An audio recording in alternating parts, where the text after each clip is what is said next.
Hello मेरे प्यारे बच्चों, कैसे आप सब। आशा करते हैं अच्छे होंगे और आप लोगों की स्टडी भी अच्छी तरीके से चल रही होगी। एक बार फिर से आपका आपके प्यारे से यूट्यूब चैनल में एक बार स्वागत करते हैं।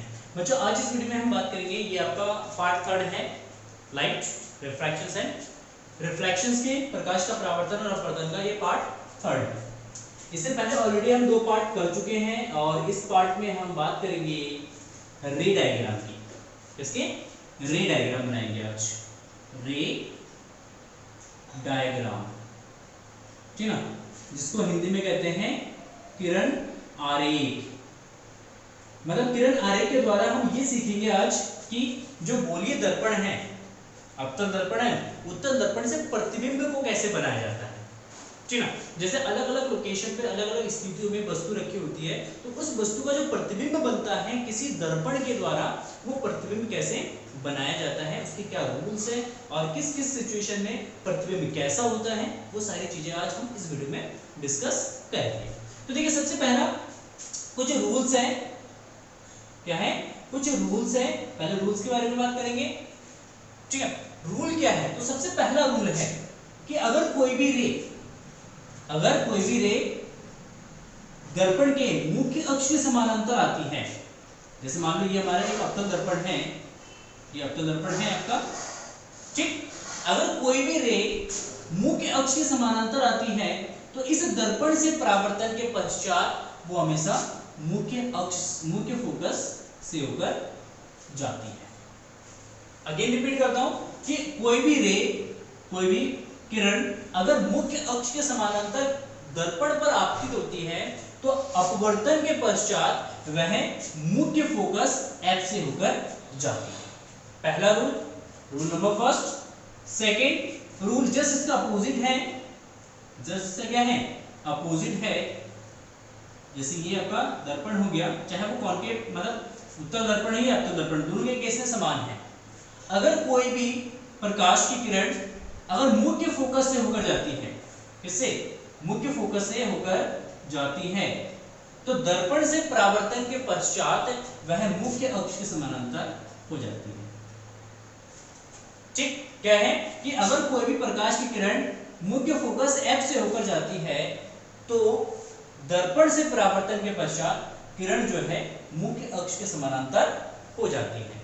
जैसे अगर आपके पास उत्तल दर्पण है तो उत्तल दर्पण के केस में क्या होगा, जैसे ये उत्तल दर्पण हो गया, ठीक है। मोस्ट इंपोर्टेंट है रे डायग्राम, आपके बोर्ड एग्जाम में जरूर पूछा जाता है, हर साल पूछा जाता है रे डायग्राम।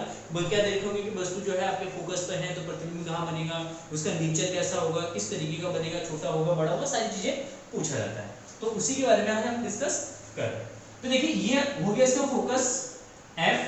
अगर कोई भी रे फोकस से होकर जाती है अथवा जाती हुई प्रतीत होती है, जाती है अथवा जाती हुई, देखो अवतल दर्पण होगा तो उससे रियल में जाएगा, उत्तल दर्पण होगा तो उसमें जाती हुई प्रतीत होगी। तो दर्पण से परावर्तन के पश्चात ये मुख्य अक्ष के समानांतर हो जाएगा, क्या जाएगा, मुख्य अक्ष के समानांतर। जैसे इस तरीके से अगर कोई भी रे आया किसके, फोकस से, तो यहां से दर्पण से परावर्तन के पश्चात क्या हो जाएगा, मुख्य अक्ष के समानांतर हो जाएगा, क्या जाएगा, मुख्य अक्ष के समानांतर, इस तरीके से, ठीक है। क्लियर है। तो ये दूसरा रूल है, क्या रूल है, रूल सिंपल है कि अगर कोई भी रे मुख्य फोकस से होकर जाती है अथवा जाती हुई प्रतीत होती है तो इस दर्पण से परावर्तन के पश्चात ये मुख्य अक्ष के समानांतर हो जाती है, ठीक ना। फर्स्ट रूल है मुख्य अक्ष से समानांतर है तो दर्पण से परावर्तन के पश्चात कहां से होकर जाएगा,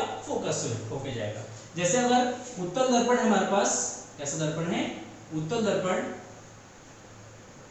ये उत्तल दर्पण है, दर्पण बनी रहा है, अब बना, देखिए ये दर्पण है, ये इसका मुख्य अक्ष हो गया, ये फोकस हो गया। अगर कोई भी किरण मुख्य अक्ष के समानांतर आती है, अगर कोई भी किरण मुख्य अक्ष के समानांतर आती है उत्तल दर्पण में, वो मुख्य फोकस से होती हुई जाती हुई प्रतीत होती है।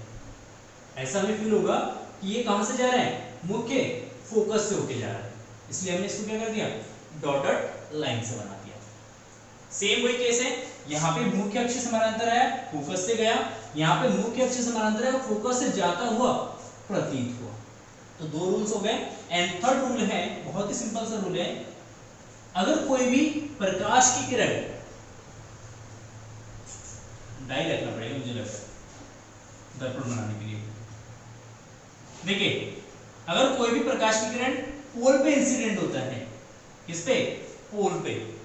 तो अगर पोल पे इंसिडेंट होगा तो जितने एंगल पे ये इंसिडेंट होगा उतने ही एंगल पे क्या होता है, ये रिफ्लेक्ट हो जाता है। तो आई एंगल पे इंसिडेंट हुआ तो आर एंगल पे रिफ्लेक्ट होगा, और यहाँ पे angle I is equal to क्या जाएगा, एंगल आर। जो आपने परावर्तन का कौन सा नियम पढ़ा है? दूसरा नियम पढ़ा है। तो यहाँ पे परावर्तन के दूसरे नियम को ये फॉलो करेगा, जितने एंगल पे इंसिडेंट होगा उतने ही एंगल पे ये रिफ्लेक्ट हो जाएगा। उत्तल दर्पण के केस में भी सेम वही है, उत्तल दर्पण के केस में भी सेम वही होगा। अगर कोई भी रे पोल पे इंसिडेंट हुआ तो जितने एंगल पे इंसिडेंट होगा उतने ही एंगल पे क्या जाएगा, ये रिफ्लेक्ट हो जाएगा। This is third. मतलब ये सारे लॉज हम यूज करेंगे किसमें? रे डायग्राम में। किसमें यूज करेंगे? रे डायग्राम में यूज करेंगे। ठीक है, तो ये सारे लोग अब बना लीजिए इसको, ठीक है ना, समझ आ जाएगा। देखिए, एंड लास्ट बचा है, लास्ट रूल बचा है कि अगर कोई भी प्रकाश की किरण वक्रता केंद्र से होकर जाती है, वक्रता केंद्र से होकर अगर जाती है तो दर्पण से परावर्तन के पश्चात बिना डिफ्लेक्ट हुए सीधे उसी पथ पर वापस आ जाती है। चौथा रूल कि अगर कोई भी प्रकाश की किरण, जैसे ये हो गया आपका अपतन दर्पण, ठीक, आपको पता है अपतन दर्पण पर उत्तल दर्पण क्या होता है, ठीक। अगर नहीं देखा है वीडियो तो लिंक डिस्क्रिप्शन में मिल जाएगा आपको, वहां से क्या इसके फर्स्ट एंड सेकंड पार्ट को जरूर देख लीजिए। देखिए, अगर कोई भी प्रकाश की किरण, ये इसका फोकस है, ये इसका वक्रता केंद्र है, अगर वक्रता केंद्र से होकर जाती है, किससे होकर जाती है? वक्रता केंद्र से। जैसे एक रेखा गई इस तरीके से, लाइन गई इस तरीके से, मतलब इसको प्रकाश की किरण कह रहे हैं। अगर ये इसी पथ पे जा रहा है, कहां से? वक्रता केंद्र से, तो दर्पण से परावर्तन के पश्चात क्या होगा, वो उसी पथ पर वापस आ जाएगा, वो अपने पथ से रिफ्लेक्ट नहीं होगा। क्यों नहीं होता? क्योंकि ये नॉर्मल होता है, ये अभिलंब होता है। क्या होता है? ये अभिलंब। और अभिलंब पे अगर कोई भी प्रकाश की किरण आपतित होता है तो दर्पण से परावर्तन के पश्चात उसी डायरेक्शन में सीधे चला जाए। देखिए, सिंपल सी बात है, अगर आप गेंद को इस तरीके से टप्पा खिलाएंगे नीचे तो गेंद सीधे आएगा, अगर उसको इस तरीके से टप्पा खिलाएंगे तो यहां से जाएगा तो उधर चला जाएगा, ठीक है। सेम लाइट के साथ भी ऐसे ही होता है, अगर वो सीधे नॉर्मली अगर इंसिडेंट होता है परपेंडिकुलर, मतलब अभिलंब के रूप में अगर इंसिडेंट होगा तो उसी दिशा में क्या जाएगा, वापस आ जाएगा। तो वक्रता केंद्र से जो भी लाइन गुजरती है उस वो जो है इस दर्पण पे क्या होता है, अभिलंब होता है। तो इसलिए इस डायरेक्शन में जाएगा और इसी डायरेक्शन में क्या जाएगा, ये वापस आ जाएगा। सेम आपका उत्तल दर्पण के केस में भी होगा। देखिए, उत्तल दर्पण, जैसे ये हमारा हो गया उत्तल दर्पण, ये हो गया इसका मुख्य फोकस, फोकस, और ये जो वक्रता केंद्र। देखिए, अगर वक्रता केंद्र से कोई भी रेखा जाती है इस तरीके से, इसको डॉट डॉट से दिखाएंगे, यहाँ पे ऐसा प्रतीत होता है कि ये वक्रता केंद्र से होकर जा रही है, प्रतीत हो रहा है ना। तो इस केस में ये इसी पाथ पे क्या जाएगा, दर्पण से परावर्तन के पश्चात इसी पाथ पे वापस आ जाएगा। तो ये हो गया हमारा रूल नंबर 4, जो कि हम यूज करेंगे किसमें, रे डायग्राम में। आई होप आपको क्लियर हो गया होगा बात। बाकी जो भी कंफ्यूजन होता है आप कमेंट सेक्शन में जाके पूछ सकते हैं। मैं एक बार फिर से इसको रिमाइंड करा देता हूँ। अगर कोई भी प्रकाश की किरण मुख्य अक्ष के समान, आप लिख लीजिए 4 पॉइंट्स को आप लिख लीजिए, मैं बता रहा हूँ। अगर कोई भी प्रकाश की किरण मुख्य अक्ष के समानांतर आती है तो दर्पण से परावर्तन के पश्चात वह मुख्य फोकस से होकर जाती है अथवा जाती हुई प्रतीत होती है। वीडियो को पॉज कर करके आप लिखिए, ठीक है।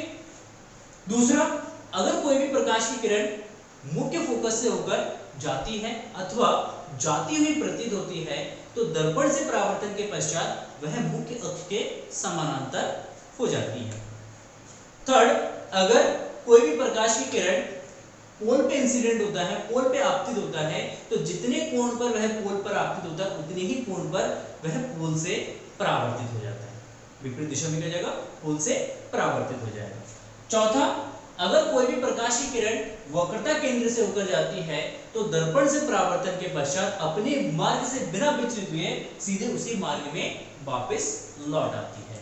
अपने मार्ग से बिना विचलित हुए सीधे उसी मार्ग से क्या होती है, वापस लौट आती है। तो ये हो गया हमारा फोर्थ रूल। ठीक है, चलिए अब रे डायग्राम बनाते हैं। और रे डायग्राम बनाने से पहले कुछ चीजें मैं आपको क्लियर करा दूं। एक तो होता है प्रतिबिंब। तो प्रतिबिंब कब बनता है, कितने प्रकार के होते हैं प्रतिबिंब?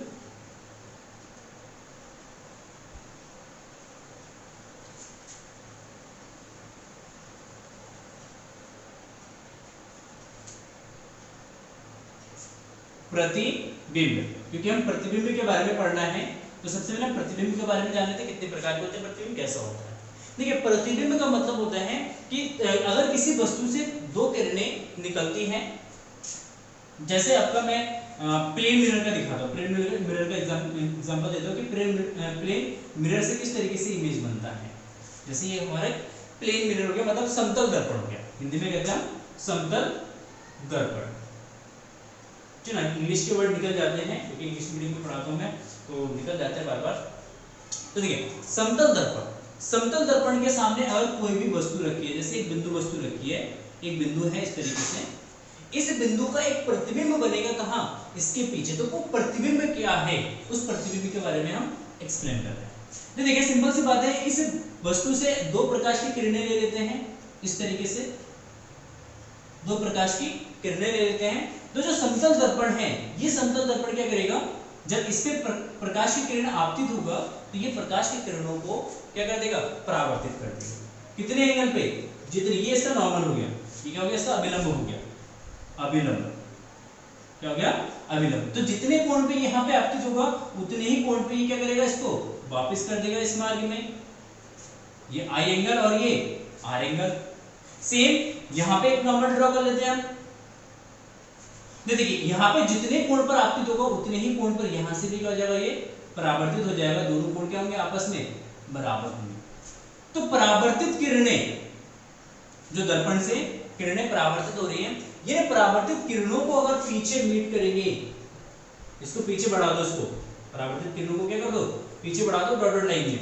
इस परावर्तित किरणों को पीछे मिला दो, किससे, डॉटेड लाइन से, इस तरीके से। ठीक है, तो ये दोनों परावर्तित किरणें जिस बिंदु पर प्रतिच्छेद करती है, उस बिंदु पर इसका प्रतिबिंब, या उस बिंदु को जहां पे ये परावर्तित किरणें, ये दोनों परावर्तित किरणें जिस बिंदु पर प्रतिच्छेद करती है, उस बिंदु को, इस पहले बिंदु का क्या कहते हैं, प्रतिबिंब कहते हैं। ये ऑब्जेक्ट और ये आपका इमेज। ठीक है, तो आई को क्या कहेंगे, ओ का प्रतिबिंब कहेंगे। अरे बस, जैसे आप मिरर के सामने खड़े हो जाते हैं, आपका एक बिंब बनता है, कहाँ, उसी दर्पण में, कहाँ, दर्पण के पीछे। तो क्या होता है, आपका एक सेम टू सेम हमशक्ल बनना है ना मिरर के अंदर, तो उसको हम क्या कहते हैं, प्रतिबिंब कहते हैं। ठीक है, तो प्रतिबिंब जो है आपका दो प्रकार के होते हैं। एक होता है आपका वास्तविक प्रतिबिंब, वास्तविक प्रतिबिंब, जिसको इंग्लिश में कहते हैं रियल इमेज, रियल इमेज। और एक होता है आपका आभासी इमेज। क्या होता है, आभासी प्रतिबिंब। देखिए, आभासी प्रतिबिंब, इसको हम कहते हैं वर्चुअल इमेज। क्या कहते हैं, वर्चुअल इमेज। ठीक हो गया, ये आपका रियल इमेज हो गया, ये वर्चुअल इमेज हो गया। अंतर क्या होता है दोनों में भाई, देखिए, रियल इमेज जो है, जो वास्तविक प्रतिबिंब होते हैं, वास्तविक प्रतिबिंब को हम वास्तव में किसी भी स्क्रीन पे, किसी भी पर्दे पर उसको ले सकते हैं, किसी भी पर्दे पर उसको हम बना सकते हैं। जैसे आप यहाँ पे मिरर रख देंगे और यहाँ पे इस ऑब्जेक्ट रखेंगे, इसका इमेज अगर बनेगा आगे, तो कहीं पे भी अगर स्क्रीन रख देंगे तो वो स्क्रीन पे आपका इमेज बनता हुआ दिखेगा। लेकिन जो आपका आभासी प्रतिबिंब है, आभासी प्रतिबिंब है, वह प्रतिबिंब होता है जिसको कभी भी हम पर्दे पर नहीं ले सकते हैं। जैसे आपका जो इमेज बनना है वो प्लेन मिरर से, समतल दर्पण से, उसका पीछे बनता है। पीछे जाके देखेंगे तो आपको कुछ नहीं दिखेगा। पीछे अगर कहीं भी पर्दा लगा देंगे तो उस पर्दे पे कोई इमेज आपका नहीं बनेगा। तो इसका मतलब है कि समतल दर्पण से जो प्रतिबिंब बनता है वो आपका आभासी प्रतिबिंब बनता है। जब आप अपना फोटो शूट करते हैं कैमरे से, डीएसएलआर से, फोन से, तो उस फोन से जो आपका कैमरा, फोन का जो कैमरा है, उस कैमरे से जो आपका इमेज ऑब्टेन होता है वो इमेज आपका रियल इमेज होता है। क्योंकि उसको हम स्क्रीन पे ऑपरेट करें और स्क्रीन पे जब ऑपरेट करते हैं तो वो आपके मोबाइल स्क्रीन पे क्या होता है, दिखता है। ठीक है, तो रियल इमेज मतलब वास्तविक प्रतिबिंब वह प्रतिबिंब जिसे पर्दे पर लिया जा सकता है, वह प्रतिबिंब जिसे पर्दे पर लिया जा सकता है। इसको लिखेंगे, वह प्रतिबिंब जिसे पर्दे पर लिया जा सकता है उसे हम क्या कहते हैं, वास्तविक प्रतिबिंब कहते हैं। तो वह प्रतिबिंब जिसे पर्दे पर लिया या वह प्रतिबिंब जिसे किसी भी पर्दे पर ऑब्टेन किया जा सकता है, लिया जा सकता है, उस प्रतिबिंब को ही हम क्या कहते हैं, वास्तविक प्रतिबिंब कहते हैं। ठीक है, वास्तविक प्रतिबिंब कब मिलता है, जब परावर्तित किरणें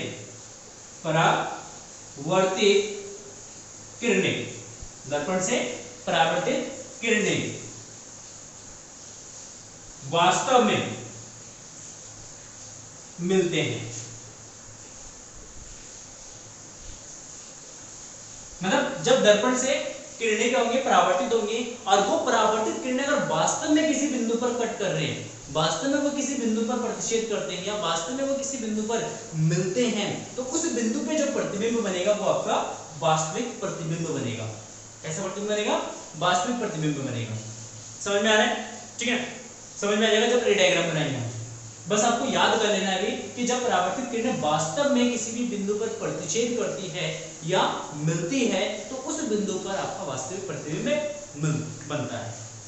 ठीक है, आभासी प्रतिबिंब वह प्रतिबिंब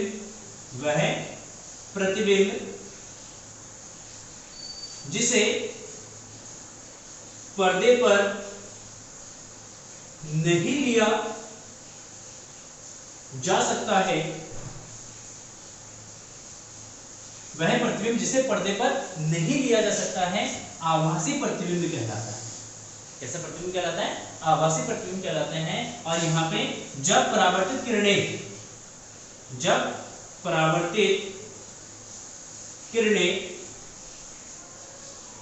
वास्तव में ना मिलकर मिलती हुई प्रतीत होता है, मिलती हुई प्रतीत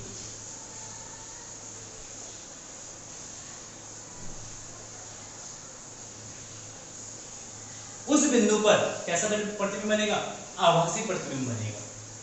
कैसा बनेगा, आभासी। तो आभासी प्रतिबिंब वह प्रतिबिंब जिसको हम पर्दे पर नहीं ले सकते हैं, तो ऐसे प्रतिबिंब को हम आभासी प्रतिबिंब कहते हैं। और जो आभासी प्रतिबिंब कब मिलेगा, जब किरणें वास्तव में ना मिलकर, वो आपस में कभी भी वास्तव में प्रतिच्छेद नहीं करते, लेकिन जब उनको हम पीछे डॉटेड लाइन से दिखाते हैं, डॉटेड लाइन से ड्रॉ करते हैं, तो हमें ऐसा लगता है कि वह किसी बिंदु पर प्रतिच्छेद करती है। जैसे मैंने अभी आपका एक रे डायग्राम बनाया था किसका, प्लेन मिरर का। इस तरीके से जैसे हमारा प्लेन मिरर है, यहाँ पे ऑब्जेक्ट है, यहाँ से दो किरणें आई इस तरीके से, इस तरीके से ये दोनों किरणें इस दिशा में गए, तो ये वास्तविक परावर्तित किरणें, ये कभी भी एक दूसरे को प्रतिच्छेद, क्योंकि ये इधर गया ये इधर गया, कभी भी एक दूसरे को प्रतिच्छेद नहीं करेगा। लेकिन इन दोनों किरणों को जब हम पीछे के करके मीट करेंगे डॉटेड लाइन से, इससे डॉटेड लाइन से, तो यहाँ पे हमें ऐसा लगेगा कि ये दोनों किरणें इस बिंदु पर प्रतिच्छेद करेंगी। तो इस बिंदु पे जो प्रतिबिंब बनेगा वो आपका कैसा प्रतिबिंब बनेगा, आभासी प्रतिबिंब।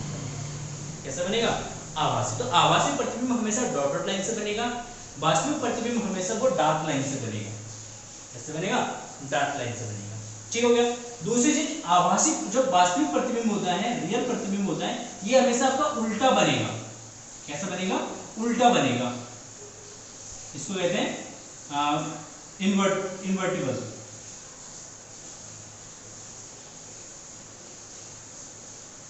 इन्वर्टिबल इमेज बनता है, इन्वर्ट। ठीक है, जो आपका आभासी प्रतिबिंब होगा, आभासी प्रतिबिंब हमेशा सीधा बनेगा। कैसा बनेगा, सीधा बनेगा, इरेक्ट होगा। इंग्लिश में कहते हैं इसको इरेक्ट कहते हैं, सीधा। तो जो वास्तविक प्रतिबिंब होगा उसका नेचर हमेशा ऐसा होगा कि वह सीधा बनेगा। जैसे आपका इमेज मिरर पे देखते हैं तो सीधा होता है, उल्टा थोड़ी होता है कि आपका पैर ऊपर और सर नीचे, ऐसा नहीं बनता ना।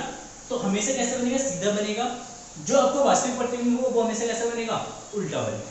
ठीक है, तो आई होप प्रतिबिंब के बारे में आपको समझ में आ गया होगा। प्रतिबिंब कब बनता है, किस सिचुएशन बनता है, किस कंडीशन पे बनता है, वो समझ में आ गया होगा।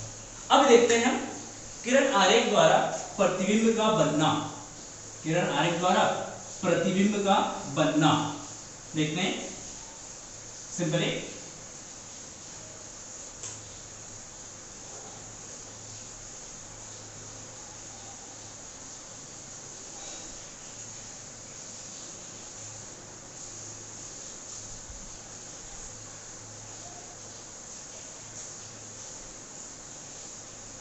देखिए सबसे पहले अवतल दर्पण से प्रतिबिंब का बनना।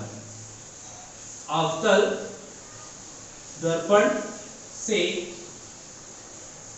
प्रतिबिंब का बनना, इससे अवतल दर्पण से प्रतिबिंब का बनना। अवतल दर्पण से कैसा प्रतिबिंब बनेगा?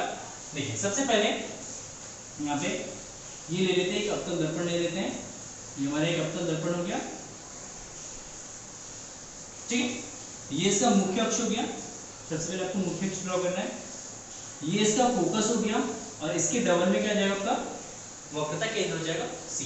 पहला, जब वस्तु अनंत पर, कहां वस्तु हो?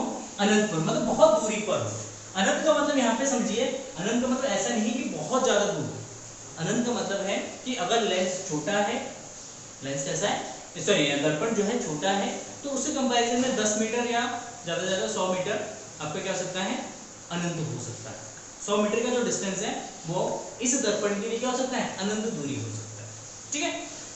तो देखिए सबसे पहले हम यहाँ पे क्या करेंगे, अनंत पे एक वस्तु रख देते हैं। यहाँ पे मान लेते हैं एक वस्तु है ए बी, ठीक है। तो इस वस्तु का जो प्रतिबिंब बनेगा इस दर्पण से कैसा बनेगा, तो उसके लिए सबसे पहले हम क्या करेंगे, दो किरण आरेख ले लेंगे मुख्य अक्ष के समानांतर, क्योंकि जब अनंत से प्रकाश की किरणें आएंगी ना, वो हमेशा क्या होगा? मुख्य अक्ष के समानांतर होगा। क्या जो मुख्य अक्ष के समानांतर, इस तरीके से ये मुख्य अक्ष के समानांतर हो गए। और हमने रूल ये पढ़ा है कि अगर मुख्य अक्ष के समानांतर कोई भी किरणें दर्पण पर आपतित होती है, तो दर्पण से परावर्तन के पश्चात वो कहां से भी जाती है? फोकस से, ठीक है। तो यहाँ पे पहला रूल काम आएगा। देखिए तो सबसे पहले यहाँ पे फोकस से होकर जाएगा ये किरण फर्स्ट, सेकंड किरण भी कहां से भी जाएगा? फोकस से। कहां से? फोकस से। इस तरीके से ये भी फोकस से होके पास हो जाएगा। तो देखो परावर्तित किरणें किस बिंदु पर प्रतिच्छेद कर रही है? यहाँ पे ये फोकस बिंदु पर प्रतिच्छेद करती है। किस बिंदु पर? फोकस बिंदु पर। तो मैंने कहा जहां पे परावर्तित किरणें आपस में प्रतिच्छेद करेंगी उसी बिंदु पर क्या बनेगा? आपका प्रतिबिंब बनेगा। तो यहाँ पे प्रतिच्छेद कहां पे कर रहे हैं? फोकस बिंदु पे। तो प्रतिबिंब भी कहां पे बनेगा? फोकस पे बनेगा। दूसरी चीज यहाँ पे देखना, जो किरणें हैं वो वास्तव में एक दूसरे को प्रतिच्छेद कर रहे हैं, तो इसका मतलब प्रतिबिंब कैसा बनेगा? वास्तविक बनेगा। तो प्रतिबिंब की जो प्रकृति है, प्रतिबिंब की प्रकृति जो है वो कैसा बनेगा? वास्तविक होगा। कैसा होगा? वास्तविक प्रतिबिंब होगा। वास्तविक प्रतिबिंब हमेशा कैसा बनता है? उल्टा बनता है। देखिए एक बिंदु के आकार का बनना है ना, तो इसलिए बिंदु आकार का होगा और कहां पे बनेगा? फोकस पर बनेगा। फोकस पर बनेगा, ठीक है। ये इसका नीचे हो जाएगा। सेकेंड, देखिए जब वस्तु अनंत और